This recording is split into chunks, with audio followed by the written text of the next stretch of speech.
ಕೊಡಗು ಕಾವೇರಿ ನದಿಯ ಉಗಮಸ್ಥಾನ. ಹಸಿರು ವನಸಿರಿಯಿಂದ ಕಂಗೊಳಿಸುವ ನಾಡು. Field marshal Cariappa, general ತಿಮ್ಮಯ್ಯನವರಂಥ ವೀರರನ್ನ ದೇಶಕ್ಕೆ ನೀಡಿದ ನಾಡು. ಕಾಫಿ, ಭತ್ತ, ಏಲಕ್ಕಿ, ಕರಿಮೆಣಸು, ಕಿತ್ತಳೆ, ತೆಂಗು, ಅಡಿಕೆ ಬೆಳೆಗಳಿಂದ ಸಮೃದ್ಧಿಯಿಂದ ಕೂಡಿದ ಕೊಡಗು ನಾಡು ಸಹಕಾರ ಚಳವಳಿಗೂ ಹೆಸರುವಾಸಿಯಾಗಿದೆ. ಈ ನಿಟ್ಟಿನಲ್ಲಿ ಕೊಡಗು ಜಿಲ್ಲಾ ಸಹಕಾರ ಕೇಂದ್ರ ಬ್ಯಾಂಕು 1921ರಲ್ಲಿ ಉತ್ತಮ ಹಿರಿಯ ಸಹಕಾರಿ ಧುರೀಣರುಗಳಿಂದ ಸ್ಥಾಪಿಸಲ್ಪಟ್ಟು ಬ್ಯಾಂಕಿನ ಗೌರವಾನ್ವಿತ ಅಧ್ಯಕ್ಷರು ಹಾಗೂ ಆಡಳಿತ ಮಂಡಳಿಯವರ ಪಾರದರ್ಶಕತೆ, ಬ್ಯಾಂಕಿನ ಘನತೆಯನ್ನು ನಿತ್ಯವೂ ಕಾಪಾಡಿಕೊಂಡು ಬಂದಿದ್ದು ಇಂದಿನವರೆಗೂ ಪ್ರಗತಿ ಪಥದತ್ತ ಯಶಸ್ವಿಯಾಗಿ ನಡೆಯುತ್ತಿರುವುದು ಪ್ರಶಂಸನಾರ್ಹವಾಗಿದೆ.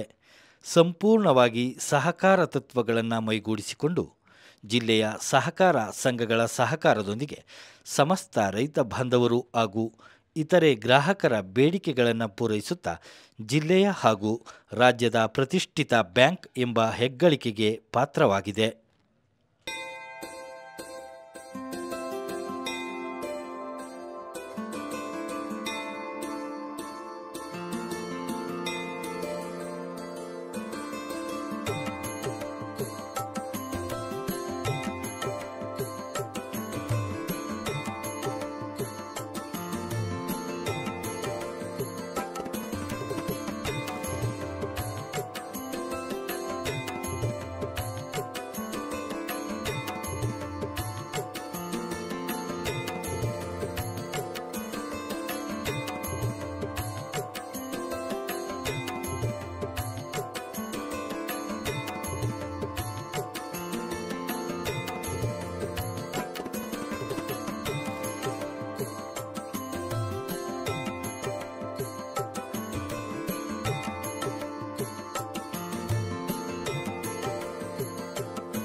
ಕೊಡಗು ಡಿಸಿಸಿ ಬ್ಯಾಂಕ್ ಒಂದು ಶತಮಾನ ಪೂರೈಸಿದ್ದು, ಶತಮಾನೋತ್ಸವದ ಸವಿನೆನಪಿಗಾಗಿ ಉನ್ನತಿ ಎಂಬ ಹೆಸರಿನ ಭವನವನ್ನು ನಿರ್ಮಾಣ ಮಾಡಲಾಗಿದ್ದು, ಈ ಭವನ ಲೋಕಾರ್ಪಣೆಗೆ ಸಜ್ಜಾಗಿದೆ. ಸಹಕಾರ ಕ್ಷೇತ್ರದಲ್ಲಿ ತನ್ನದೇ ಆದ ಛಾಪನ್ನು ಮೂಡಿಸಿರುವ ಬ್ಯಾಂಕಿನ ಅಧ್ಯಕ್ಷರಾಗಿರುವ ಕೊಡಂದಿರ ಬಾಂಡ್ ಗಣಪತಿ ಅವರ ಅಧ್ಯಕ್ಷತೆಯಲ್ಲಿ ಆಡಳಿತ ಮಂಡಳಿಯು ಉತ್ತಮ ಕಾರ್ಯನಿರ್ವಹಿಸಿದ ಹಿನ್ನೆಲೆಯಲ್ಲಿ ಇಂತಹ ಒಂದು ಬೃಹತ್ ಕಟ್ಟಡವು ಕೊಡಗಿನ ಜಿಲ್ಲಾ ಕೇಂದ್ರ ಮಡಿಕೇರಿಯಲ್ಲಿ ತಲೆ ಎತ್ತಿ ನಿಂತಿದೆ. ಈ ಬಗ್ಗೆ ಕೊಡಗು ಡಿಸಿಸಿ ಬ್ಯಾಂಕ್ ಅಧ್ಯಕ್ಷರಾದ ಕೊಡಂದಿರ ಬಾಂಡ್ ಗಣಪತಿಯವರು ಕೊಡಗು ಧ್ವನಿಯೊಂದಿಗೆ ಸಾಕಷ್ಟು ಮಾಹಿತಿಯನ್ನು ಹಂಚಿಕೊಂಡಿದ್ದಾರೆ. ಸರ್, ಸಹಕಾರ ಕ್ಷೇತ್ರದಲ್ಲಿ ತಮ್ಮ ಆದಿ ಯಾವ ರೀತಿ ಆರಂಭ ಆಯಿತು ಅಂತೇಳಿ ಸರ್.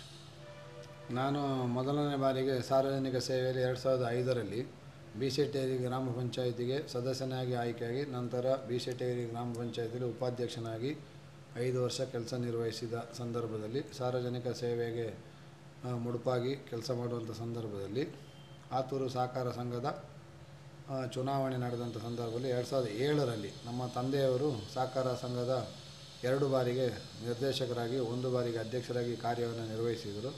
ತಂದೆಯವರ ಒಂದು ಸಹಕಾರ ಸೇವೆಯಿಂದ ನಾನು ಪ್ರೇರೇಪಣೆಗೊಂಡು ಸಹಕಾರ ಕ್ಷೇತ್ರಕ್ಕೆ 2007ರಲ್ಲಿ ನಾನು ಅಡಿಗಲ್ಲನ್ನು ಇಟ್ಟಿದ್ದೀನಿ. ಸರ್, ತಾವು ನೇರ ನಡೆನುಡಿಗೆ ಹೆಸರುವಾಸಿಯಾದಂಥವ್ರು. ಏನೇ ಇದ್ದರೂ ಅದನ್ನು ಕಡ್ಡಿ ಮುರಿದಂಗೆ ಮಾತಾಡ್ತೀರಿ. ಇವತ್ತು ತಮ್ಮ ಏನು ಕೊಡಗು ಜಿಲ್ಲಾ ಡಿಸಿಸಿ ಬ್ಯಾಂಕ್ ದೊಡ್ಡ ಪ್ರಮಾಣದಲ್ಲಿ ಬೆಳೆದು ನಿಂತಿದೆ. ಅಫೆಕ್ಸ್ ಬ್ಯಾಂಕಿಗೆ ತಾವು ನಿರ್ದೇಶಕರಾಗಿದ್ದೀರಿ ಮತ್ತು ಒಂದು ಆಮೂಲಾಗ್ರ ಬದಲಾವಣೆಯನ್ನು ಕೊಡಗು ಜಿಲ್ಲೆಯಲ್ಲಿ ತಾವು ಜವಾಬ್ದಾರಿ ವಹಿಸ್ಕೊಂಡ ನಂತರ ಮಾಡಿದ್ರಿ. ಸರ್, ಇದೆಲ್ಲ ಯಾವ ರೀತಿ ಒಂದು ನಿಮಗೆ ಒಂದು ಪ್ರೋತ್ಸಾಹ ಆಯಿತು ಅಂತೇಳಿ, ಇದೇ ರೀತಿ ಆಗಬೇಕಂತ ಒಂದು ಯಾವ ರೀತಿ ನಿಮಗೆ ಪ್ರೋತ್ಸಾಹ ಆಯಿತು ಅಂತ? ಯಾಕೆಂದರೆ ನಾನು 2005ರಿಂದ 2010ರವರೆಗೆ ಬಿಶೆಟ್ಟಿ ಗ್ರಾಮ ಪಂಚಾಯಿತಿ ಉಪಾಧ್ಯಕ್ಷನಾಗಿ ಜಿಲ್ಲಾ ಪಂಚಾಯಿತಿಯಲ್ಲಿ ನಡೆಯುವಂಥ ಕೆಲಸಗಳಿರುವುದು, ನಮ್ಮ ತಾಲೂಕು ಪಂಚಾಯಿತಿ ನಡೆಯುವಂಥ ಕೆಲಸ ಇರ್ಬೋದು, ಗ್ರಾಮ ಪಂಚಾಯಿತಿಯಲ್ಲಿ ನಡೆಯುವಂಥ ಕೆಲಸಗಳು ಮಾಡುವಂಥ ಸಂದರ್ಭದಲ್ಲಿ ಹಾಗೂ 2010ರಿಂದ 2015ರವರೆಗೆ ಕೊಡಗು ಜಿಲ್ಲಾ ಪಂಚಾಯಿತಿಯ ಸದಸ್ಯನಾಗಿ ಬಿಟ್ಟಂಗಾಲ ಕ್ಷೇತ್ರದಿಂದ ಕಾರ್ಯವನ್ನು ನಿರ್ವಹಿಸಿದ್ದೇನೆ. ಆ ಸಂದರ್ಭದಲ್ಲಿ ನಾನು ಗ್ರಾಮಗಳಲ್ಲಿ ಆಗುವಂಥ ರಸ್ತೆ ಕಾಮಗಾರಿಗಳಿರ್ಬೋದು, ಸೇತುವೆ ಕಾಮಗಾರಿಗಳಿರ್ಬೋದು, ಬಾವಿ ಕಾಮಗಾರಿಗಳು ನಡೆಯುವಂಥ ಸಂದರ್ಭದಲ್ಲಿ ಅತ್ಯಂತ ಪಾರದರ್ಶಕವಾಗಿ ಪ್ರಾಮಾಣಿಕವಾಗಿ ಕೆಲಸವನ್ನು ನಿರ್ವಹಿಸಬೇಕು. ಸರ್ಕಾರದ ಅಧಿಕಾರಿಗಳು ಅಂದರೆ ಇಂಜಿನಿಯರ್ ಅವರು ಏನು ಅಂದಾಜು ಪಟ್ಟಿಯನ್ನು ತಯಾರಿಸಿ ಅಂದಾಜು ಪಟ್ಟಿಯಲ್ಲಿ ಇರುವಂಥ ಕಾಮಗಾರಿಯನ್ನು 100ಕ್ಕೆ 100 ಅಂದಾಜು ಪಟ್ಟಿಯಲ್ಲಿ ಇರುವಂತೆ 1 ಮೀಟರ್ ಅಳತೆಗೂ 1 ಅಡಿ ಅಳತೆಗೂ ಕೊರತೆ ಉಂಟಾಗದ ರೀತಿಯಲ್ಲಿ ಕಾರ್ಯವನ್ನು ನಿರ್ವಹಿಸ್ತಾ ಬಂದಿರುತ್ತೇನೆ. ಹಾಗೂ ಜಿಲ್ಲಾ ಪಂಚಾಯತಿಯಲ್ಲಿ ಕಾರ್ಯವನ್ನು ನಿರ್ವಹಿಸುವಂಥ ಸಂದರ್ಭದಲ್ಲಿ ಕೊಡಗಿನ ಹಲವಾರು ಸಮಸ್ಯೆಗಳು ಇತ್ತು. ಆ ಸಂದರ್ಭದಲ್ಲಿ ಜಿಲ್ಲಾ ಪಂಚಾಯತಿಯಲ್ಲಿ ಸಭೆ ಆಗುವಂಥ ಸಂದರ್ಭದಲ್ಲಿ ಇಲಾಖಾ ಅಧಿಕಾರಿಗಳು ಕೊಡುವಂಥ ಮಾಹಿತಿ ಇರ್ಬೋದು ಅಥವಾ ನಾವು ಮಾಡುವಂಥ ಕೆಲಸಗಳಲ್ಲಿ ಚರ್ಚೆ ಆಗುವಂಥ ಸಂದರ್ಭದಲ್ಲಿ ನಾನು ಯಾವುದೇ ಒಂದು ಆಮಿಷಕ್ಕೆ ಒಳಗಾಗದೆ ಅಧಿಕಾರಿಗಳ ಒತ್ತಡಕ್ಕೂ ಮಣಿಯದೆ ಜನರ ಪರವಾಗಿ ಕೆಲಸ ಮಾಡುವಂಥ ಸಂದರ್ಭದಲ್ಲಿ ನಾನು ಹೋರಾಟವನ್ನು ಮಾಡುವುದರ ಮೂಲಕ ನಾನು ಕೆಲಸವನ್ನು ನಿರ್ವಹಿಸಿದ್ದೇನೆ.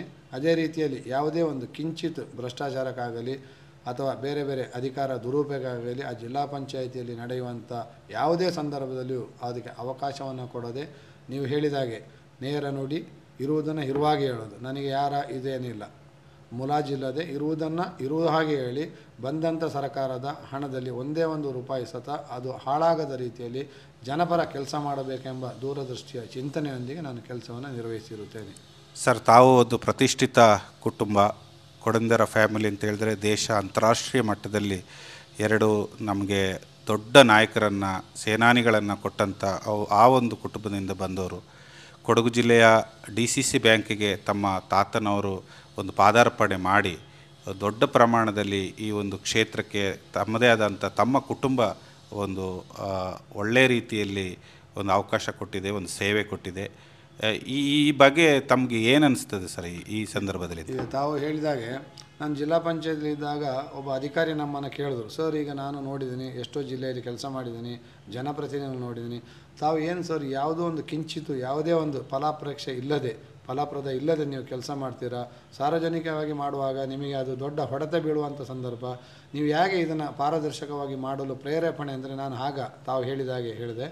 ನಮ್ಮ ಕೊಡಂದರ ಕುಟುಂಬದಲ್ಲಿ ಹುಟ್ಟಿದಂಥ ಫೀಲ್ಡ್ ಮಾರ್ಷಲ್ KM ಕಾರ್ಯಪ್ಪ ಮತ್ತು ಜನರಲ್ ತಿಮ್ಮಯ್ಯ ಅವನ್ನ ಕೇಳಿದೆ, ನೀನು ಬರುವಂಥ ಸಂದರ್ಭದಲ್ಲಿ 2 ಸೇನಾನಿಗಳ ಒಂದು ಪ್ರತಿಮೆಯನ್ನು ಮಡಿಕೇರಿಯಲ್ಲಿ ಅನಾವರಣ ಮಾಡಿದ್ದಾರೆ, ಆ 2 ಸೇನಾನಿಗಳ ಹೆಸರು ತಮಗೆ ಗೊತ್ತಿದೆ ಹೇಳಿದಾಗ ಅವ್ರು ಹೇಳಿದ್ರು, ಸರ್ ಅದು ಸೇನಾನಿಗಳು ನಮಗೇನು ಸರ್, ಇಡೀ ವಿಶ್ವವ್ಯಾಪಿ ಜನರಿಗೆ ಗೊತ್ತಿರುವಂಥ 2 ಹೆಸರು ಅಂದರೆ ಒಂದು ಫೀಲ್ಡ್ ಮಾರ್ಷಲ್ KM ಕಾರ್ಯಪ್ಪ, ಒಂದು ಜನರಲ್ ತಿಮ್ಮಯ್ಯ. ನಾನು ಹೇಳಿದೆ ಆಗ ಆ ಕುಟುಂಬದಲ್ಲಿ ಅವರು ಹುಟ್ಟಿದ ನಂತರ ಅವರು ಪ್ರಥಮ ದಂಡನಾಯಕನಾಗಿ ಫೀಲ್ಡ್ ಮಾರ್ಷಲ್ ಕಾರ್ಯಪ್ಪನವರು ಮತ್ತು ಜನರಲ್ ತಿಮ್ಮಯ್ಯನವರು ದೇಶ ಸೇವೆ ಮಾಡಿ ಹೆಸರು ತೆಗೆದಂಥ ಒಂದು ಕುಟುಂಬದಲ್ಲಿ ನಾನು ಜನಿಸಿರುವಾಗ ಆ ಕುಟುಂಬದ ಹೆಸರು ಮತ್ತು ಅವರ ಗೌರವವನ್ನು ಕಡಿಮೆ ಮಾಡಲು ನಾನು ತಯಾರಿಲ್ಲ. ಆದ್ದರಿಂದ ಅವರು ಯಾವ ರೀತಿಯಲ್ಲಿ ಪ್ರಾಮಾಣಿಕವಾಗಿ ನೇರ ನಡೆನುಡಿಯಿಂದ ಕೆಲಸ ಮಾಡಿದರೆ ಅವರೇ ನನಗೆ ಆ ಪ್ರೇರೇಪಣೆ ಎಂಬುದನ್ನು ಅವತ್ತು ನಾನು ಆ ಅಧಿಕಾರಿ ಜೊತೆ ಹಂಚಿಕೊಂಡಂಥ ಸಂದರ್ಭನ ನೆನೆಯುತ್ತಾ, ಮತ್ತು ನಾನು ಇವತ್ತು ಸಹಕಾರ ಸೇವೆಯಲ್ಲಿ ಕೆಲಸ ಮಾಡಬೇಕಾದ್ರೆ ನನ್ನ ತಂದೆಯವರೇ ನಮಗೆ ಪ್ರೇರಣೆ ಆಗಿದೆ ಎಂಬುದನ್ನು ಈ ಸಂದರ್ಭದಲ್ಲಿ ಹೇಳಲಿಕ್ಕೆ ಇಚ್ಛೆಯನ್ನು ವ್ಯಕ್ತಪಡಿಸ್ತಾ ಇದ್ದೇನೆ. ಸರ್, ಈ ಒಂದು ಸಹಕಾರ ಕ್ಷೇತ್ರದಲ್ಲಿ ಏನು ಈ ಒಂದು ನಿಮ್ಮ ತಾತನವರು ಇನ್ನೊಂದು ಈ ಭಾಗದಲ್ಲಿ ಅಧಿಕಾರನ ಸ್ವೀಕಾರ ಮಾಡಿದರು, ಇವತ್ತು ಶತಮಾನೋತ್ಸವ ಸಂಭ್ರಮದಲ್ಲಿ ತಾವಿದ್ದೀರಿ. ಇದು ಒಂದು ಎಷ್ಟು ಒಂದು ನಿಮಗೆ ನೀವು ಕೂತಿದ್ದೀರಿ, ನಿಮ್ಮ ಕುಟುಂಬದ ಒಂದು ಸದಸ್ಯರು ಕೂತಿದ್ರೆ ಏನು ಅನಿಸ್ತದೆ ಸರ್ ನಿಮ್ಗೆ, ಏನೊಂದು ಖುಷಿ ಕೊಡ್ತದೆ ಅಂತೇಳಿ? ಸರ್, ಇದು 1920ರಲ್ಲಿ ಕೇಟೋಳಿರ S. ಚಂಗಪ್ಪನವರು ಅವರ ಅಧ್ಯಕ್ಷಾನದಲ್ಲಿ ಆಗಿನ 112 ವರ್ಷಗಳ ಹಿಂದೆ ಕೊಡಗಿನಲ್ಲಿ ಒಂದು ಸಹಕಾರ ಚಳವಳಿಯನ್ನು ಪ್ರಾರಂಭ ಮಾಡಬೇಕು, ಸಹಕಾರ ಬ್ಯಾಂಕನ್ನು ಸ್ಥಾಪನೆ ಮಾಡಬೇಕೆಂಬ ದೂರದೃಷ್ಟಿಯ ಚಿಂತನೆಯೊಂದಿಗೆ ಕೇಟೋಳಿರ S. ಚಂಗಪ್ಪನವರ ಅವರ ಅಧ್ಯಕ್ಷಾನದಲ್ಲಿ ನಮ್ಮ ರಾವ್ ಬಹದ್ದೂರ್ ಕೊಡಂದರ ಕುಟ್ಟಯ್ಯನವರು ಇರ್ಬೋದು, K. ಅಪ್ಪಯ್ಯನವರು ಇರ್ಬೋದು, ಸುಮಾರು ಹಲವಾರು ಸಹಕಾರಿಗಳು ಸೇರಿ ಒಂದು ಸಭೆಯನ್ನು ಮಾಡಿ ಆ ಸಭೆಯಲ್ಲಿ ಒಂದು ಜಿಲ್ಲಾ ಕೇಂದ್ರ ಸಹಕಾರ ಬ್ಯಾಂಕನ್ನು ಸ್ಥಾಪನೆ ಮಾಡಬೇಕೆಂಬ ನಿಟ್ಟಿನಲ್ಲಿ ಕಾರ್ಯೋನ್ಮುಖರಾಗಿ ಅವತ್ತು ಆ ಆಡಳಿತ ಮಂಡಳಿಯ ಪ್ರಥಮ ಆಡಳಿತ ಮಂಡಳಿಯಲ್ಲಿ ರಾವ್ ಬಹದ್ದೂರ್ ಕೊಡಂದರ ಕುಟ್ಟಯ್ಯನವ್ರನ್ನ ಈ 1921ರಿಂದ 1927ರವರೆಗೆ ಅಂದರೆ ಸುಮಾರು 6 ವರ್ಷಗಳವರೆಗೆ ಅವರ ಅಧ್ಯಕ್ಷರನ್ನಾಗಿ ಸ್ಥಾಪಕ ಅಧ್ಯಕ್ಷರಾಗಿ ಕಾರ್ಯವನ್ನು ನಿರ್ವಹಿಸಿದ್ದಾರೆ. ತದನಂತರ ಅವರ ಮಾರ್ಗದರ್ಶನದಲ್ಲಿ ಹಲವಾರು ಹಿರಿಯ ಸಹಕಾರಿಗಳು MC ನಾಣಯ್ಯನವರು ಇರ್ಬೋದು, ರಾವ್ ಬಹದ್ದೂರ್ ದೇವೇನವರು ಇರ್ಬೋದು, IC ಸುಬ್ಬಯ್ಯನವರು ಇರ್ಬೋದು, KT ಉತ್ತಪ್ಪನವರು, ಹಾಗೆ ಮಾತನ್ ರಮೇಶ್ ಅವರು, MC ನಾಣಯ್ಯನವರು, BD ಮಂಜುನಾಥರವರೆಗೆ ಸುಮಾರು 26 ಅಧ್ಯಕ್ಷರು ಕಂಡಂಥ ಈ DCC ಬ್ಯಾಂಕಿನ ಆಡಳಿತ ಮಂಡಳಿಯಲ್ಲಿ ನಾವು ಶತಮಾನೋತ್ಸವವನ್ನು 28/1927 21ರಲ್ಲಿ ಅವರು ಸ್ಥಾಪನೆ ಮಾಡಿ ತದನಂತರ 100 ವರ್ಷಗಳನ್ನು ತುಂಬುವಂಥ ಸಂದರ್ಭದಲ್ಲಿ ಒಂದು ಶತಮಾನೋತ್ಸವ ಸಮಾರಂಭನ ಮಾಡಬೇಕೆಂಬ ಚಿಂತನೆಯಲ್ಲಿ ಮಾಡಿದಂಥ ಸಂದರ್ಭದಲ್ಲಿ ಕಾಕತಾಳೀಯವೇ ಏನೋ ಕಳೆದ 2019ರಲ್ಲಿ ನಡೆದಂಥ ಚುನಾವಣೆಯಲ್ಲಿ ನಾವು ಎರಡನೇ ಬಾರಿಗೆ ನಿರ್ದೇಶಕರಿಗೆ ಆಯ್ಕೆಯಾಗಿ ತದನಂತರ ಎಲ್ಲ ನಿರ್ದೇಶಕರು ಮತ್ತು ನಮ್ಮ ಪಕ್ಷದ ಪ್ರಮುಖರ ಸಹಕಾರದಿಂದ ಕೊಡಗಿನ ಎಲ್ಲ ಸಹಕಾರದಿಂದ ನಾನು ಅಧ್ಯಕ್ಷನಾಗಿ ನಾನು ಕಾರ್ಯವನ್ನು ನಿರ್ವಹಿಸಲು ಒಂದು ಅವಕಾಶ ದೊರೆತಂಥ ಸಂದರ್ಭದಲ್ಲಿ ನಿಜವಾಗಿ ನಾನು ಈ ಕಾಕತಾಳೀಯ ಎಂಬಂಥ ಒಂದು ವಿಸ್ಮಯವನ್ನು ನಾನು ಮನಗಣಲಿಲ್ಲ. ತದನಂತರ ನನಗೆ ತಿಳಿದಿದ್ದೇನೆಂದರೆ 1921ರಲ್ಲಿ ರಾವ್ ಬಹದ್ದೂರ್ ಕೊಡಂದೇರ ಕುಟ್ಟಯ್ಯನವರು ಏನು ಸ್ಥಾಪಕ ಅಧ್ಯಕ್ಷರಾಗಿ ಕಾರ್ಯನಿರ್ವಹಿಸಿದರು. ತದನಂತರ 2021ರಲ್ಲಿ ನಡೆಯುವಂಥ ಶತಮಾನೋತ್ಸವ ಸಮಾರಂಭದ ಆಚರಣೆಯಲ್ಲಿ ನಾನು ಅದೇ ಕುಟುಂಬದಿಂದ 100 ವರ್ಷದ ನಂತರ ಅಧ್ಯಕ್ಷನಾಗಿ ಬಂದಿದ್ದು ನನ್ನ ನಿಜವಾಗಿ ಒಂದು ಸೌಭಾಗ್ಯ ಹಾಗೂ ಅವಿಸ್ಮರಣೀಯ ದಿನ ಎಂಬುದನ್ನು ನಾನು ಈ ಸಂದರ್ಭದಲ್ಲಿ ಹೇಳ್ತೇನೆ. ಸರ್, ಈ ಒಂದು ದೊಡ್ಡ ಕಟ್ಟಡ ಅತ್ಯಂತ ಸುಂದರವಾಗಿ ಮೂಡಿ ಬಂದಿದೆ. ಇದಕ್ಕೊಂದು ಅಂದಾಜು ವೆಚ್ಚಗಳು ಎಷ್ಟಾದವು ಸರ್? ಮತ್ತು ಉನ್ನತಿ ಅಂತೇಳಿ ಒಂದು ಹೆಸರನ್ನು ಕೂಡ ಭಾಳ ಸುಂದರವಾಗಿ ಅದಕ್ಕೆ ನಾಮಕರಣ ಮಾಡಿದ್ದೀರಿ. ಇದು ಯಾವ ರೀತಿ ಮತ್ತು ಆ ಬಿಲ್ಡಿಂಗಲ್ಲಿ ಏನೆಲ್ಲ ವ್ಯವಸ್ಥೆಗಳಿದೆ ಅಂತ ಹೇಳ್ಬೋದು ಸರ್? ನಮ್ಮದು 28/6/1921ರಲ್ಲಿ ಸ್ಥಾಪನೆ ಆದ ನಂತರ 20/8/2021ರಲ್ಲಿ ನಮ್ಮ ಶತಮಾನೋತ್ಸವ ಸಮಾರಂಭನ ಆಚರಣೆ ಮಾಡಿದ್ದೀವಿ. ಆದರೆ ಅವತ್ತೇ ನಾವು ಈ ಕಟ್ಟಡವನ್ನು ಲೋಕಾರ್ಪಣೆ ಮಾಡಬೇಕಾಯಿತು. ಆದರೆ ಏನಂದರೆ 1953ರಿಂದ ನಮ್ಮ ಈ ಕಟ್ಟಡದ ಸುಮಾರು 69 ಸೆಂಟ್ ಜಾಗ ಕೆ ನಿಡುಗಣೆ ಗ್ರಾಮ ಪಂಚಾಯಿತಿಗೆ ಸೇರಿದಂಥ ಒಂದು ವಿಷಯ ನನಗೆ ತದನಂತರ ಗೊತ್ತಾಯಿತು. ಆಗ ನಾವು ಅಧಿಕಾರ ವಹಿಸಿಕೊಂಡ ನಂತರ ಈ ಕೆ ನಿಡುಗಣೆ ಗ್ರಾಮ ಪಂಚಾಯಿತಿಯ ಜಾಗವನ್ನು ನಮ್ಮ ನಗರಸಭೆಗೆ ವರ್ಗಾವಣೆ ಮಾಡಲು ಸುಮಾರು 1.5 ವರ್ಷದಷ್ಟು ನಮಗೆ ಕಾಲಾವಕಾಶ ಬೇಕಾಗಿತ್ತು. ಆದ್ದರಿಂದ ನಮಗೆ ಕಟ್ಟಡ ನಿರ್ಮಾಣ ಮಾಡಲು ಸ್ವಲ್ಪ ತೊಂದರೆ ಉಂಟಾಯಿತು. ತದನಂತರ ನಾವು 69 ಸೆಂಟ್ ಜಾಗವನ್ನು ಕೊಡಗು ಜಿಲ್ಲಾ ಸಹಕಾರ ಕೇಂದ್ರ ಬ್ಯಾಂಕ್ ಮುಖ್ಯ ಕಾರ್ಯನಿರ್ವಹಣಾಧಿಕಾರಿ ಅವರ ಹೆಸರಿಗೆ ವರ್ಗಾವಣೆ ಮಾಡಿದ ನಂತರ ನಾವು ಅಂದಾಜು ಪಟ್ಟಿಯನ್ನು ತಯಾರಿಸಿ ಸುಮಾರು 8.5 ಕೋಟಿ ವೆಚ್ಚದಲ್ಲಿ ಒಂದು ಸುಸಜ್ಜಿತವಾದ ಶತಮಾನೋತ್ಸವ ಸಮಾರಂಭದ ಅಂಗವಾಗಿ ಒಂದು ಕಟ್ಟಡವನ್ನು ನಿರ್ಮಾಣ ಮಾಡಬೇಕೆಂದು ನಮ್ಮ ಆಡಳಿತ ಮಂಡಳಿಯಲ್ಲಿ ತೀರ್ಮಾನ ಮಾಡಿ ತದನಂತರ ನಾವು ವಾರ್ಷಿಕ ಮಹಾಸಭೆಯಲ್ಲಿ ಅನುಮೋದನೆ ಪಡೆದು ನಮ್ಮ ಬಿದ್ದಂಡ ಬೆಳ್ಯಪ್ಪನವರ ಒಂದು ಆರ್ಕಿಟೆಕ್ಟ್ ಕಂಪನಿಯವರ ಮುಖಾಂತರ ಅವರು ಚೆನ್ನೈಯಲ್ಲಿ ಕಾರ್ಯವನ್ನು ನಿರ್ವಹಿಸ್ತಾ ಇದ್ದಾರೆ. ಅವರ ಮುಖಾಂತರ ಬಿಲ್ಡಿಂಗಿನ ಆಂತರಿಕ ವಿನ್ಯಾಸ ಇರ್ಬೋದು, ಹೊರ ವಿನ್ಯಾಸವನ್ನು ನಾವು ಮಾರ್ಪಾಡು ಮಾಡಿ ಅಲ್ಲಿಂದ ಜಂಟಿ ನಿಬಂಧಕರ ಮುಖಾಂತರ ಮೈಸೂರು ಹಾಗೂ ನಮ್ಮ ಸಹಾಯಕ ನಿಬಂಧಕರಿರ್ಬೋದು ಅಥವಾ ಉಪನಿಬಂಧಕರಿರ್ಬೋದು ಅಥವಾ ನಿಬಂಧಕರು ಬೆಂಗಳೂರು ಕಚೇರಿಯಿಂದ ಅನುಮೋದನೆಯನ್ನು ಪಡೆದು 2 ಹಂತದಲ್ಲಿ ನಾವು ಅನುಮೋದನೆ ಪಡೆದು ಸಿವಿಲ್ ಕಾಮಗಾರಿಯನ್ನು ಸುಮಾರು 3,94,00,000ದಲ್ಲಿ ಹಾಗೂ ಆಂತರಿಕ ವಿನ್ಯಾಸವನ್ನು 4,03,00,000ದಲ್ಲಿ ಕೆಲಸವನ್ನು ನಿರ್ವಹಿಸುವುದರ ಮೂಲಕ ಇವತ್ತು ನಾವು ಸುಮಾರು 8,44,00,000ದ ಒಂದು ಅಂದಾಜು ವೆಚ್ಚದ ಒಂದು ಕಟ್ಟಡವನ್ನು ಅತ್ಯಂತ ಸುಂದರವಾಗಿ ಅತ್ಯಂತ ಒಳ ವಿನ್ಯಾಸವನ್ನು ನಮ್ಮ ಜಿಲ್ಲಾ ಕೇಂದ್ರ ಸಹಕಾರ ಬ್ಯಾಂಕಿಗೆ ನಮ್ಮ ಸಿಬ್ಬಂದಿಗಳಿಗೆ ಬೇಕಾಗುವ, ಆಡಳಿತ ಮಂಡಳಿಗೆ ಬೇಕಾಗುವ, ಉಪ ಸಮಿತಿಗಳಿಗೆ ಬೇಕಾಗುವ ಎಲ್ಲ ಆಂತರಿಕ ಕೊಠಡಿಗಳಿರುವುದು ವಿನ್ಯಾಸಗಳನ್ನು ಮಾರ್ಪಾಡು ಮಾಡಿ ಮೊನ್ನೆ ದಿನಾಂಕ 15/1/2024ರಲ್ಲಿ ನಾವು ಮಹಾಗಣಪತಿ ಹೋಮ ಮತ್ತು ಸತ್ಯನಾರಾಯಣ ಪೂಜೆಯನ್ನು ನೆರವೇರಿಸುವುದರ ಮೂಲಕ ಪೂಜಾ ವಿಧಿವಿಧಾನಗಳನ್ನು ಈಗಾಗಲೇ ಪೂರೈಸಿದ್ದೇವೆ. ಅದೇ ರೀತಿ ನಾವು ಇರುವಂಥ ಜಾಗದಲ್ಲಿ ಒಂದು ಕಟ್ಟಡವನ್ನು ವಿನ್ಯಾಸ ಮಾಡಲು ಹಲವಾರು ಅಡೆತಡೆಗಳು ಇರುತ್ತದೆ. ಅದನ್ನೆಲ್ಲ ಮೆಟ್ಟಿ ಈಗ ನೀವು ನೋಡಿದರೆ, ತಾವು ಪತ್ರಿಕಾ ಮಾಧ್ಯಮದವರು ನೋಡಿದರೆ, ಪತ್ರಿಕೆಯಲ್ಲಿ ನೋಡ್ತೀವಿ, ಮಾಧ್ಯಮದಲ್ಲಿ ನೋಡ್ತೀವಿ, ಒಂದು ಸರ್ಕಾರದ ಕಟ್ಟಡಗಳು ನಿರ್ಮಾಣವಾಗಬೇಕಾದ್ರೆ 10ರಿಂದ 12 ವರ್ಷಗಳನ್ನು ಸತ ನಾವು ಕೊಡಗಿನಲ್ಲಿ ಕೇಳಿದ್ದೀವಿ. ಪತ್ರಿಕೆಯಲ್ಲಿ ನಾವು ಓದ್ತಾ ಇದ್ದೀವಿ.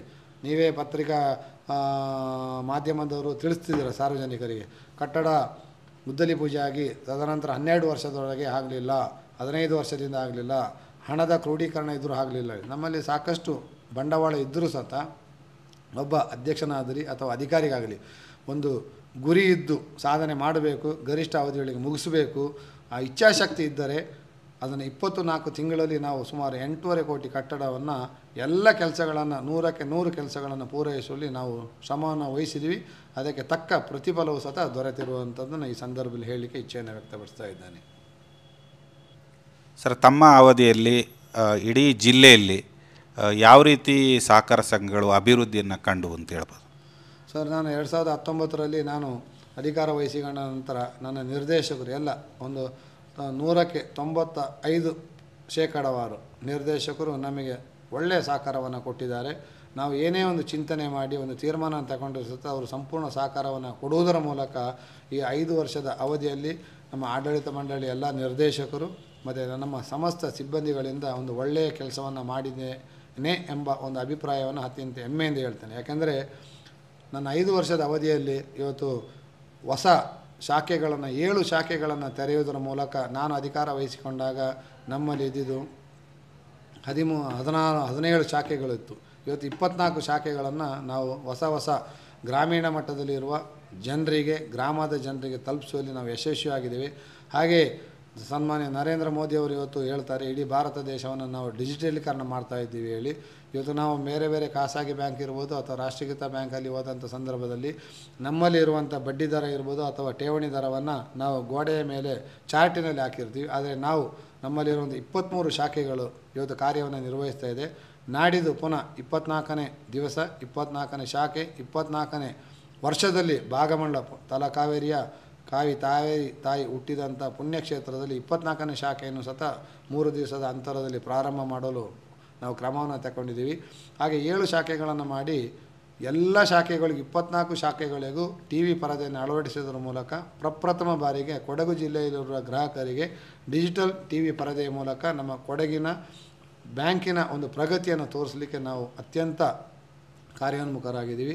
ಹಾಗೆ ಸುಮಾರು ನನ್ನ ಅವಧಿಯಲ್ಲಿ 16 ATMಗಳನ್ನು ತೆರೆಯಲು ನಾವು ಪ್ರಾಮಾಣಿಕ ಪ್ರಯತ್ನವನ್ನು ಮಾಡಿರುವುದರ ಮೂಲಕ ಗ್ರಾಮೀಣ ಭಾಗದಲ್ಲಿರುವಂಥ ರೈತರಿರ್ಬೋದು, ನಮ್ಮ ಸದಸ್ಯ ಸಂಘಗಳಿರ್ಬೋದು, ಅವರ ಜನರಿಗೆ ಅತ್ಯಂತ ಪ್ರಯೋಜನವನ್ನು ಕೊಡಲು ನಾವು ಮಾಡಿದಂಥ ಎಲ್ಲ ಕೆಲಸಗಳು ಅನುಷ್ಠಾನಗೊಂಡಿರುತ್ತದೆ. ಮತ್ತು ಇವತ್ತು ಕೊಡಗು ಜಿಲ್ಲೆಯಲ್ಲಿ ಸುಮಾರು 23 ಖಾಸಗಿ ಬ್ಯಾಂಕ್ಗಳು ಮತ್ತು ರಾಷ್ಟ್ರೀಕೃತ ಬ್ಯಾಂಕ್ಗಳು ಕಾರ್ಯವನ್ನು ನಿರ್ವಹಿಸುವುದರ ಮೂಲಕ ನಮ್ಮ ಲೀಡ್ ಬ್ಯಾಂಕ್ ಅವರ ಮುಖಾಂತರ ಪ್ರತಿ 3 ತಿಂಗಳಿಗೊಮ್ಮೆ ಅವರು ಪರಿಶೀಲನಾ ಒಂದು ವರದಿಯನ್ನು ಮಾಡ್ತಾರೆ. ಅದರಲ್ಲಿ ನಾವು ಠೇವಣಾತಿ ಗುರಿ ಇರ್ಬೋದು, ಸಾಲ ಕೊಡುವುದಿರ್ಬೋದು ಮತ್ತು ಶೇರ್ ಮಾರ್ಕೆಟ್, ಸರ್ಕಾರದ ಶೇರ್ ಮಾರ್ಕೆಟನ್ನು ಖರೀದಿ ಮಾಡುವಲ್ಲಿ ಮೊದಲ ಸ್ಥಾನದಲ್ಲಿ ನಾವು ಕೊಡಗು ಜಿಲ್ಲೆಯಲ್ಲಿ ಕಾರ್ಯವನ್ನು ನಿರ್ವಹಿಸ್ತಾ ಇದ್ದೇವೆ.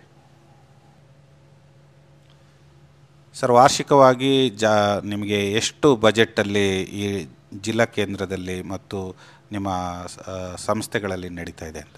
ಸರ್, ನಮ್ಮಲ್ಲಿ ಈ ಕಳೆದ ಸರಿ ಅಂದರೆ 31/3/2023ನ ವಾರ್ಷಿಕ ಅಂತ್ಯಕ್ಕೆ ನಮ್ಮಲ್ಲಿ 1336.46 ಲಕ್ಷದಷ್ಟು ಠೇವಣಾತಿಯನ್ನು ಸಂಗ್ರಹಿಸ ಮಾಡಿದ್ದೀವಿ. ಹಾಗೆ ಸುಮಾರು 1140 ಕೋಟಿಯಷ್ಟು ಸಾಲವನ್ನು ಕೊಡುವುದರ ಮೂಲಕ ಮತ್ತು ಇತರ ಎಲ್ಲ ವಹಿವಾಟುಗಳ ಮೂಲಕ ಸುಮಾರು 2460 ಕೋಟಿಯಷ್ಟು ವಾರ್ಷಿಕ ವಹಿವಾಟನ್ನು ಮಾಡಲು ನಮ್ಮ ಸಿಬ್ಬಂದಿಗಳು ಅತ್ಯಂತ ಶ್ರಮವಹಿಸಿ ಕಾರ್ಯವನ್ನು ನಿರ್ವಹಿಸ್ತಾ ಇದ್ದಾರೆ. ಅದೇ ರೀತಿ ಕಳೆದ ಅವಧಿಯಲ್ಲಿ ಸುಮಾರು 23 ಕೋಟಿಯಷ್ಟು ನೆಟ್ ಪ್ರಾಫಿಟ್ ಲಾಭವನ್ನು ಗಳಿಸಿ ಸುಮಾರು 15 ಕೋಟಿಯಷ್ಟು ಇತರ ನಿಧಿಗಳಿಗೆ ನಾವು ಕಾಯ್ದಿರಿಸಲಾಗಿ ತದನಂತರ 11.3 ಲಕ್ಷದಷ್ಟು ಒಂದು ನಿವ್ವಳ ಲಾಭವನ್ನು ಘೋಷಣೆ ಮಾಡ್ತಾ ಇರ್ತೇವೆ. ಸರ್, ಈಗ ಇದು ರೈತರಿಗೆ ಭಾಳಷ್ಟು ಸೌಲಭ್ಯಗಳು ಈಗ ಸಹಕಾರ ಬ್ಯಾಂಕ್ಗಳಿಂದ ಲಭ್ಯ ಆಗ್ತಾ ಇದೆ. ತಾವು ಕೂಡ ರಾಜ್ಯ ಮಟ್ಟದಲ್ಲಿ ಏನು ಮಂಜೂರಾತಿ ಆಗುತ್ತೆ ಸರ್ಕಾರದಿಂದ ಅದನ್ನು ತಕ್ಷಣ ರೈತರಿಗೆ, ಸದಸ್ಯರಿಗೆ ತಲುಪುವಂಥ ವ್ಯವಸ್ಥೆ ಮಾಡ್ತಿದ್ದೀರಿ. ಅದು ಯಾವ ಮಟ್ಟದಲ್ಲಿ ಸುಧಾರಣೆ ಆಗ್ತಾ ಇದೆ ಅಂತ? ಸರ್, ಈಗ ನಾವು ಸರ್ಕಾರದ ಮಟ್ಟದಿಂದ ಕೊಡುವಂಥ ಶೂನ್ಯ ಬಡ್ಡಿ ದರದ ಸಾಲ ಇರ್ಬೋದು ಅಥವಾ 3% ಮಧ್ಯಮಾವಧಿ ಸಾಲ ಇರ್ಬೋದು ಅಥವಾ ದೀರ್ಘಾವಧಿ ಸಾಲ ಇರ್ಬೋದು, ಅದು ಯಾವುದನ್ನು ಸತ ನಾವು ರಾಜ್ಯ ಸರ್ಕಾರದ ಆದೇಶ ಬಂದ ನಂತರ ಇಡೀ ಕರ್ನಾಟಕ ರಾಜ್ಯದಲ್ಲಿರುವಂಥ 21 ಜಿಲ್ಲಾ ಕೇಂದ್ರ ಸಹಕಾರ ಬ್ಯಾಂಕ್ಗಳ ಪೈಕಿ ಕೊಡಗಿನ ನಮ್ಮ ಜಿಲ್ಲಾ ಸಹಕಾರ ಕೇಂದ್ರ ಬ್ಯಾಂಕ್ ಕೊಡಗಿನ ರೈತರಿಗೆ ಬೇಕಾದಂಥ ಎಲ್ಲ ಸೌಲಭ್ಯಗಳನ್ನು ಮೊದಲ ಬಾರಿಗೆ ಕೊಡುವಂಥ ಒಂದು ಶಕ್ತಿಯನ್ನು ನಾವು ಹೊಂದಿರುತ್ತೇವೆ. ಅದೇ ರೀತಿ ಇವತ್ತು 3-5 ಲಕ್ಷದವರೆಗೆ ಏನು ಹೆಚ್ಚಿನ ಶೂನ್ಯ ಬಡ್ಡಿ ದರದ ಸಾಲವನ್ನು ಕೊಡುವಂಥ ಒಂದು ತೀರ್ಮಾನವನ್ನು ಸರ್ಕಾರ ಆದೇಶ ಮಾಡಿದ ನಂತರ ಇಡೀ ಕರ್ನಾಟಕ ರಾಜ್ಯದಲ್ಲಿ ನಾವು ಮೊದಲ ಜಿಲ್ಲಾ ಕೇಂದ್ರ ಸಹಕಾರ ಬ್ಯಾಂಕ್ ಈ ಸಾಲವನ್ನು ಬಿಡುಗಡೆ ಮಾಡಲು ನಾವು ಕ್ರಮವನ್ನು ತೆಗೆದುಕೊಂಡಿದ್ದೀವಿ. ಅದೇ ರೀತಿ ನಮ್ಮ ಕೊಡಗಿನಲ್ಲಿರುವಂಥ ಸುಮಾರು 249 ವಿವಿಧ ರೀತಿಯ ಸದಸ್ಯ ಸಹಕಾರ ಸಂಘಗಳು ನಮ್ಮ ಸದಸ್ಯತ್ವವನ್ನು ಹೊಂದಿ ಅವರು ಸತ ನಮ್ಮ ಯಶಸ್ಸಿಗೆ ಕೈಯನ್ನು ಜೋಡಿಸ್ತಾ ಇದ್ದಾರೆ. ಅವರು ಮಾಡುವಂಥ ಠೇವಣಾತಿ ಇರ್ಬೋದು, ನಮ್ಮಿಂದ ಪಡೆಯುವಂಥ ಸಾಲಗಳನ್ನು ಸಮಯಕ್ಕೆ ಸರಿಯಾಗಿ ಪಾವತಿ ಮಾಡೋದರ ಮೂಲಕ ಎಲ್ಲ ಸಹಕಾರ ಸಂಘಗಳು ನಮಗೆ ಕೈ ಜೋಡಿಸಿ ನಮ್ಮ ಅನುತ್ಪಾದಕ ಆಸ್ತಿಯನ್ನು ಸತ ಕಡಿಮೆ ಮಾಡಲು ಅವರು ಸತ ಪರೋಕ್ಷವಾಗಿ ಸಹಕಾರವನ್ನು ಕೊಟ್ಟಿದ್ದಾರೆ. ನಾವು ಚಿಂತನೆ ಮಾಡಿದಾಗ ಬೇರೆ ಬ್ಯಾಂಕ್ಗಳಿಗೆ ಹೋಲಿಸಿದಾಗ ನಮ್ಮ NPA ಪ್ರಮಾಣ ಅಂದರೆ ಅನುತ್ಪಾದಕ ಆಸ್ತಿ ಅಲ್ಪ ಪ್ರಮಾಣದಲ್ಲಿ ಅಂದರೆ ಕಳೆದ ಮಾರ್ಚಿನಲ್ಲಿ 2.34ಕ್ಕೆ ಇಳಿಸುವಂಥ ಒಂದು ಕಾರ್ಯವನ್ನು ಸತ ಮಾಡಿದ್ವಿ. ಮತ್ತು ಕೊಡಗಿನ ರೈತರು ಯಾರೇ ಸಾಲ ಪಡೆದಂಥ ಸಂದರ್ಭದಲ್ಲಿ ಅವರು ಅವರ ಸ್ವ ಇಚ್ಛೆಯಿಂದ ಸಾಲವನ್ನು ಅವಧಿಗೆ ಸರಿಯಾಗಿ ಮರುಪಾವತಿ ಮಾಡುವುದರ ಮೂಲಕ DCC ಬ್ಯಾಂಕ್ ಇವತ್ತು ಭದ್ರವಾಗಿ ಬೆಳೀಲಿಕ್ಕೆ ಅವರು ಸ್ವತಃ ಕೈಯನ್ನು ಜೋಡಿಸಿದ್ದಾರೆ ಎಂಬ ಮಾತನ್ನು ಈ ಸಂದರ್ಭದಲ್ಲಿ ಹೇಳ್ತಾ ಇದ್ದೇನೆ. ಸರ್, ಶತಮಾನೋತ್ಸವ ಸಂಭ್ರಮದಲ್ಲಿ ತಾವಿದ್ದೀರಿ. ಈ ಸಂದರ್ಭದಲ್ಲಿ ಯಾವ್ಯಾವ ಕಾರ್ಯಕ್ರಮಗಳನ್ನು ತಾವು ಹಮ್ಮಿಕೊಂಡಿದ್ದೀರಿ? ಜನರಿಗೆ ಏನು ಸಂದೇಶ ಕೊಡಲಿಕ್ಕೆ ಇಷ್ಟಪಡ್ತೀರಿ? ಸರ್, ಈ ಶತಮಾನೋತ್ಸವ ಕಾರ್ಯಕ್ರಮವನ್ನು ನಾವು ಅದ್ದೂರಿಯಾಗಿ 2021ರಲ್ಲಿ ಮಾಡಬೇಕೆಂಬ ನಮ್ಮ ಚಿಂತನೆ ಇತ್ತು. ಆದರೆ ನೀವು ತಿಳಿದಾಗೆ ಇಡೀ ಕೊರೋನಾ ಮಹಾಮಾರಿ ದೇಶದಾದ್ಯಂತ ಹಬ್ಬಿದಂಥ ಸಂದರ್ಭದಲ್ಲಿ ನಮಗೆ ಅವತ್ತು ನಿರ್ದಿಷ್ಟ ಜನರನ್ನು ಮಾತ್ರ ಸೇರಿಸಿ ಶತಮಾನೋತ್ಸವ ಸಮಾರಂಭವನ್ನು ಆಚರಣೆ ಮಾಡಲು ನಮಗೆ ಅವತ್ತಿನ ಆಡಳಿತ ವರ್ಗ ಒಂದು ಅನುಮೋದನೆ ಕೊಟ್ಟಿದ್ದು. ಅದರ ಪ್ರಕಾರ ನಾವು ಕೇವಲ 1,000 ಜನರನ್ನು ಸೇರಿಸಿ ನಾವು ಶತಮಾನೋತ್ಸವ ಸಂಭ್ರಮವನ್ನು ಆಚರಣೆ ಮಾಡಿದ್ದೀವಿ. ಅದೇ ರೀತಿಯಲ್ಲಿ ಇವತ್ತು ನಾವು 100ರ ವರ್ಷದ ಶತಮಾನೋತ್ಸವದ ಅಂಗವಾಗಿ ಒಂದು ಭವ್ಯವಾದ ಕಟ್ಟಡವನ್ನು ಲೋಕಾರ್ಪಣೆ ಮಾಡುವಂಥ ಸಂದರ್ಭದಲ್ಲಿ ಬರೀ ಒಂದು ಕಾರ್ಯಕ್ರಮ ಮಾತ್ರ ಮಾಡಿದರೆ ಅದು ಸರಿಯಾಗೋದಿಲ್ಲ. ಕೊಡಗಿನ ರೈತರಿರ್ಬೋದು ಅಥವಾ ಗ್ರಾಹಕರಿಗೆ ಒಂದು ಒಳ್ಳೆಯ ಒಂದು ಸುವರ್ಣ ಅವಕಾಶವನ್ನು ಕೊಡಬೇಕೆಂಬ ನಿಟ್ಟಿನಲ್ಲಿ ನಮ್ಮ ಆಡಳಿತ ಮಂಡಳಿಯಲ್ಲಿ ತೀರ್ಮಾನ ತಗೊಂಡು 19 ಮತ್ತು 20ರಂದು ಬೆಳಿಗ್ಗೆ 10 ಗಂಟೆಯಿಂದ ಸಾಯಂಕಾಲ 5 ಗಂಟೆಯವರೆಗೆ ಸುಮಾರು 21 ವಿವಿಧ ಕಂಪೆನಿ ವಿತರಕ ಸಂಸ್ಥೆಗಳ ಒಂದು ಸಂಸ್ಥೆಗಳ ಮುಖಾಂತರ ಸಾಲವನ್ನು ಕೊಡಲು ಕ್ರಮವನ್ನು ತಗೊಂಡಿದ್ದೀವಿ. ಹಾಗೆ ರೈತರಿಗೆ ಪೂರಕವಾದಂಥ ಇವತ್ತು ಕೃಷಿ ಪರಿಕರಗಳಾದ ಟ್ರ್ಯಾಕ್ಟರ್ ಇರ್ಬೋದು, ಟಿಲ್ಲರ್ ಇರ್ಬೋದು, ಥ್ರ್ಯಾಷರ್ ಇರ್ಬೋದು, ರೋಟವೇಟ್ರ್ ಇರ್ಬೋದು, ಬೇರೆ ಬೇರೆ ಇನ್ನಿತರ ಪರಿಕರಗಳನ್ನು ಅಲ್ಲೂ ಸಹ ಒಂದು ಸ್ಟಾಲ್ಗಳನ್ನು ಹಾಕುವುದರ ಮೂಲಕ ಸುಮಾರು 12 ವಿತರಕ ಸಂಸ್ಥೆಗಳು ಅವತ್ತು ಭಾಗವಹಿಸ್ತಾ ಇದ್ದಾರೆ. ಅವತ್ತು 19 ಮತ್ತು 20ರಂದು ನಡೆಯುವಂಥ ಸಾಲ ಮೇಳ ಇರ್ಬೋದು ಅಥವಾ ಕೃಷಿ ಯಂತ್ರೋಪಕರಣ ಮೇಳದಲ್ಲಿ ಭಾಗವಹಿಸುವ ಯಾವುದೇ ರೈತರು ಅಥವಾ ನಮ್ಮ ಗ್ರಾಹಕರು ಸ್ಥಳದಲ್ಲೇ ಸಾಲವನ್ನು ಪಡೆಯುವಂಥ ಒಂದು ಅವಕಾಶವನ್ನು ನಾವು ಮಾಡಿಕೊಟ್ಟಿದ್ದೀವಿ. ನಮ್ಮ ಎಲ್ಲ ಶಾಖೆಗಳ ವ್ಯವಸ್ಥಾಪಕರು ಸ್ಥಳದಲ್ಲಿ ಹಾಜರಿದ್ದು ರೈತರು ಕೊಡುವಂಥ ದಾಖಲಾತಿಗಳನ್ನು ಪರಿಶೀಲಿಸಿ ಆ ಸ್ಥಳದಲ್ಲೇ ನಾವು ಸಾಲವನ್ನು ವಿತರಣೆ ಮಾಡಲು ಈಗಾಗಲೇ ತೀರ್ಮಾನವನ್ನು ತಗೊಂಡಿದ್ದೀವಿ. ಯಾವ ರೈತರು ಅಥವಾ ಗ್ರಾಹಕರು ಸ್ಥಳದಲ್ಲಿ ವಾಹನ ಸಾಲವನ್ನು ಪಡೆಯುವಂಥ ಉಂಟಾದಂಥ ಸಂದರ್ಭದಲ್ಲಿ ಒಂದು ವಾಹನದ ಒಟ್ಟು ಮೊತ್ತದ ಹಣದಲ್ಲಿ ಅಂದರೆ 30 ಲಕ್ಷದ ಒಂದು ಇನೋವಾವನ್ನು ಅವರು ಖರೀದಿ ಮಾಡಿದಾಗ 5% ಅಂದರೆ 1.5 ಲಕ್ಷದಷ್ಟು ಅವರಿಗೆ ರಿಯಾಯಿತಿ ಸಹಾಯಧನವನ್ನು ಕೊಡಲಿಕ್ಕೆ ಈಗ ತೀರ್ಮಾನ ತಗೊಂಡ್ವಿ. ನಂತರ ಕೃಷಿಗೆ ಪೂರಕವಾದಂಥ ಸಾಮಗ್ರಿಗಳನ್ನು ಖರೀದಿ ಮಾಡಿದಂಥ ಸಂದರ್ಭದಲ್ಲಿ 7% ರಿಯಾಯಿತಿ ದರದ ಸೌಲಭ್ಯವನ್ನು ಕೊಡಲು ತೀರ್ಮಾನ ಮಾಡಿದ್ದೀವಿ.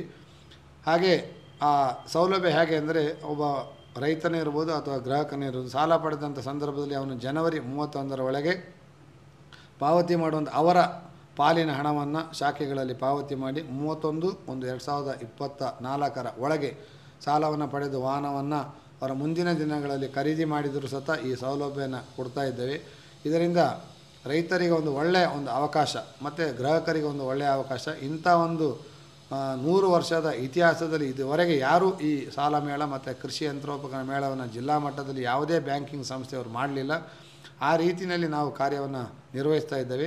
ಅದೇ ರೀತಿ 21ರಂದು ನಮ್ಮ ಕರ್ನಾಟಕ ರಾಜ್ಯದ ಸನ್ಮಾನ್ಯ ಸಹಕಾರ ಸಚಿವರಾದ ರಾಜಣ್ಣವರು, KN ರಾಜಣ್ಣವರು, ಹಾಗೆ ನಮ್ಮ ಕೊಡಗಿನ ಉಸ್ತುವಾರಿ ಸಚಿವರಾದ ಸನ್ಮಾನ್ಯ ಬೋಸರಾಜ್ ಅವರು, ಹಾಗೆ ನಮ್ಮ ವಿರಾಜಪೇಟೆ ಶಾಸಕರು ಹಾಗೂ ಮುಖ್ಯಮಂತ್ರಿಗಳ ಕಾನೂನು ಸಲಹೆಗಾರರ ಸನ್ಮಾನ ಶ್ರೀ ಪೊನ್ನಣ್ಣನವರು, ಹಾಗೆ ಮಡಿಕೇರಿ ಕ್ಷೇತ್ರದ ಶಾಸಕರಾದ ಮಂತರಗೌಡವರು, ಹಾಗೆ ನಮ್ಮ ವಿಧಾನ ಪರಿಷತ್ ಸದಸ್ಯರಾದ ಸನ್ಮಾನ್ಯ ಸುಜಾ ಕುಶಾಲಪ್ಪನವರು, ಹಾಗೆ ಅಫೆಕ್ಸ್ ಬ್ಯಾಂಕಿನ ಅಧ್ಯಕ್ಷರಾದ ಸನ್ಮಾನ್ಯ ಶ್ರೀ ಬೆಳ್ಳಿ ಪ್ರಕಾಶ್ ಅವರು, ಹಾಗೆ ನಮ್ಮ ಮಾಜಿ ಎಲ್ಲ ಕೊಡಗಿನ ಜನಪ್ರತಿನಿಧಿಗಳು, ವಿಧಾನ ಪರಿಷತ್ ಸದಸ್ಯರಿರ್ಬೋದು, ವಿಧಾನಸಭೆ ಇರ್ಬೋದು, ಪಕ್ಷಭೇದ ಮರೆತು ಎಲ್ಲರನ್ನು ಒಂದೇ ವೇದಿಕೆ ಅಡಿಯಲ್ಲಿ ಸೇರಿಸಿ ಮತ್ತು ಸಹಕಾರ ಇಲಾಖೆಯ ಎಲ್ಲ ರಾಜ್ಯ ಮಟ್ಟದ ಜಿಲ್ಲಾ ಮಟ್ಟದ ಅಧಿಕಾರಿಗಳನ್ನು ಸೇರಿಸಿ ಕೊಡಗಿನಲ್ಲಿ ಇರುವಂಥ 249 ಸಹಕಾರ ಸಂಘಗಳ ಅಧ್ಯಕ್ಷರು, ಉಪಾಧ್ಯಕ್ಷರು, ಎಲ್ಲ ನಿರ್ದೇಶಕರು ಮತ್ತು ಸಹಕಾರ ಸಂಘಗಳಲ್ಲಿ ಕಾರ್ಯವನ್ನು ನಿರ್ವಹಿಸುವಂಥ ಎಲ್ಲ ಸಮಸ್ತ ಸಿಬ್ಬಂದಿಗಳನ್ನು ಒಂದೇ ಸೂರಿನಡಿಯಲ್ಲಿ ಸೇರಿಸಿ ಒಂದು ಜಿಲ್ಲಾ ಮಟ್ಟದ ಸಹಕಾರ ಸಮ್ಮೇಳನ ಮತ್ತು ನಮ್ಮ ಕಟ್ಟಡದ ಉದ್ಘಾಟನೆಯನ್ನು ನೆರವೇರಿಸಲು ಈಗಾಗಲೇ ಗಾಂಧಿ ಮೈದಾನದಲ್ಲಿ ನಾವು ದಿನಾಂಕವನ್ನು ನಿಗದಿ ಮಾಡಿದ್ದೀವಿ. ಅವತ್ತು ಬೆಳಿಗ್ಗೆ 10 ಗಂಟೆಗೆ ಸರಿಯಾಗಿ ನಮ್ಮ ಕಟ್ಟಡವನ್ನು ಉದ್ಘಾಟನೆ ಮಾಡಿದ ನಂತರ 10 ಗಂಟೆಯಿಂದ 11 ಗಂಟೆವರೆಗೆ ಗಾಂಧಿ ಮೈದಾನದಲ್ಲಿ 21ರ ನಮ್ಮ ಶತಮಾನೋತ್ಸವ ಕಾರ್ಯಕ್ರಮದ ಒಂದು LED ಪರದೆಯ ಮೂಲಕ ಮಾಡಿದಂಥ ಕಾರ್ಯಕ್ರಮ ಮತ್ತು ಜಿಲ್ಲಾ ಮಟ್ಟದಲ್ಲಿ ಕಾರ್ಯನಿರ್ವಹಿಸುವಂಥ ವಿವಿಧ ಪತ್ತಿನ ಸಹಕಾರ ಸಂಘಗಳು ಮತ್ತು DCC ಬ್ಯಾಂಕಿನಲ್ಲಿ ಇರುವಂಥ ಸೌಲಭ್ಯಗಳ ಒಂದು ಪರದೆಯ ಮೂಲಕ ನಮ್ಮ ಏನು ಒಂದು ಡಾಕ್ಯುಮೆಂಟ್ರಿ ಇದೆ ಅದನ್ನು ಪ್ರದರ್ಶನ ಮಾಡ್ತೀವಿ. 11 ಗಂಟೆ ಸರಿಯಾಗಿ ನಾವು ಕಟ್ಟಡದ ಸಮಾರಂಭದ ಉದ್ಘಾಟನೆಯನ್ನು ನೆರವೇರಿಸಿ ಒಂದೇ ವೇದಿಕೆ ಅಡಿಯಲ್ಲಿ ಸುಮಾರು 5,000 ಸಹಕಾರಿಗಳನ್ನು ಇಡೀ ಕೊಡಗು ಜಿಲ್ಲೆಯಲ್ಲಿ ಸೇರಿಸುವಂಥ ಒಂದು ಕಾರ್ಯಕ್ರಮ ಅತ್ಯಂತ ಯಶಸ್ವಿಯಾಗಿ ಮಾಡಲು ಈಗಾಗಲೇ ನಾವು ಕಾರ್ಯೋನ್ಮುಖರಾಗಿದ್ದೀವಿ. ಅದೇ ರೀತಿ ಬಂದಂಥ ಸಹಕಾರಿಗಳು ಮತ್ತು SHGಯ ಸುಮಾರು 1,500 ಸದಸ್ಯರನ್ನು ಸಹ ಅಲ್ಲಿ ಸೇರಿಸಿ ಅವರಿಗೆ ಮಧ್ಯಾಹ್ನದ ಒಂದು ಭೋಜನದ ವ್ಯವಸ್ಥೆಯನ್ನು ಸುಮಾರು 4,000 ಜನರಿಗೆ ಮಾಂಸಾಹಾರಿ ಭೋಜನ ವ್ಯವಸ್ಥೆ, ಸುಮಾರು 1,000 ಜನರಿಗೆ ಒಂದು ಸಸ್ಯಾಹಾರಿ ಭೋಜನದ ವ್ಯವಸ್ಥೆಯನ್ನು ನಮ್ಮ ಕೊಡವ ಸಮಾಜ ಮತ್ತು ಬ್ರಾಹ್ಮಣರ ಕಲ್ಯಾಣ ಮಂಟಪದಲ್ಲಿ ಮಾಡಲಿಕ್ಕೆ ತೀರ್ಮಾನವನ್ನು ತಗೊಂಡಿದ್ವಿ. ಹಾಗೆ ಒಂದು ಒಳ್ಳೆಯ ಜಿಲ್ಲಾ ಮಟ್ಟದ ಸಹಕಾರ ಸಮ್ಮೇಳನ ಮತ್ತು ಜಿಲ್ಲಾ ಮಟ್ಟದ ಒಂದು ವಾಹನ ಸಾಲ ಮೇಳವನ್ನು ಮಾಡಲು ಈಗಾಗಲೇ ನಾವು ಚಿಂತನೆಯನ್ನು ಮಾಡಿ ಅದಕ್ಕೆ ಎಲ್ಲ ವ್ಯವಸ್ಥೆಗಳನ್ನು ಮಾಡಿಕೊಂಡಿದ್ದೀವಿ. ನಮ್ಮ ಪತ್ರಿಕಾ ಮಾಧ್ಯಮದವರು ಇರ್ಬೋದು, ದೃಶ್ಯ ಮಾಧ್ಯಮದವರ ಸಹಕಾರದೊಂದಿಗೆ ನಮ್ಮ ಬ್ಯಾಂಕಿನ ಏನು ಈ ಕಟ್ಟಡ ಉದ್ಘಾಟನೆಯ ಒಂದು ಉದ್ಘಾಟನಾ ಸಮಾರಂಭದ ಒಂದು ಪ್ರಚಾರವನ್ನು ತಾವುಗಳು ತಮ್ಮ ಪತ್ರಿಕೆ ಇರ್ಬೋದು, ಮಾಧ್ಯಮದ ಮೂಲಕ ಜಿಲ್ಲೆಯ ಮೂಲೆ ಮೂಲೆಯಲ್ಲಿರುವಂಥ ಎಲ್ಲ ರೈತರಿಗೆ ತಲುಪಿಸಲು ತಾವು ಸಹ ಸಹಕಾರವನ್ನು ನೀಡಬೇಕೆಂಬ ಕೋರಿಕೆಯೊಂದಿಗೆ ನನ್ನನ್ನು ಬಂದು ಇವತ್ತು ನಮ್ಮ ಕಚೇರಿಯಲ್ಲಿ ಮತ್ತು ನಮ್ಮ ಕಟ್ಟಡದ ಪೂರ್ತಿ ಎಲ್ಲ ಆಂತರಿಕ ವಿನ್ಯಾಸ ಇರುವುದು, ಹೊರಗಿನ ವಿನ್ಯಾಸವನ್ನು ನೀವು ವಿಡಿಯೋ ಚಿತ್ರೀಕರಣ ಮಾಡಿ ಕೊಡಗಿನ ಜನರಿಗೆ ಪ್ರದರ್ಶನ ಮಾಡಲು ತಾವು ಆಸಕ್ತಿ ವಹಿಸಿ ಬಂದಿದ್ದೀರಾ ಜಗದೀಶ್ ಅವರೇ. ನಿಮಗೆ ನಾನು ನನ್ನ ವೈಯಕ್ತಿಕವಾಗಿ ನನ್ನ ಆಡಳಿತ ಮಂಡಳಿ ಮತ್ತು ಸಮಸ್ತ ಸಿಬ್ಬಂದಿಗಳ ಪರವಾಗಿ ಅನಂತ ಧನ್ಯವಾದಗಳನ್ನು ಹೇಳುತ್ತಾ ನಮ್ಮ ಕಾರ್ಯಕ್ರಮವು ಯಶಸ್ವಿಯಾಗಿ ನಡೆಯಲು ತಮ್ಮ ಸಹಕಾರ ಇರಲಿ ಎಂದು ಆಶಿಸುತ್ತಾ ನನ್ನ ಒಂದು 2 ಮಾತುಗಳನ್ನು ಮುಗಿಸ್ತೇನೆ. ಎಲ್ಲರಿಗೂ ಶುಭವಾಗಲಿ.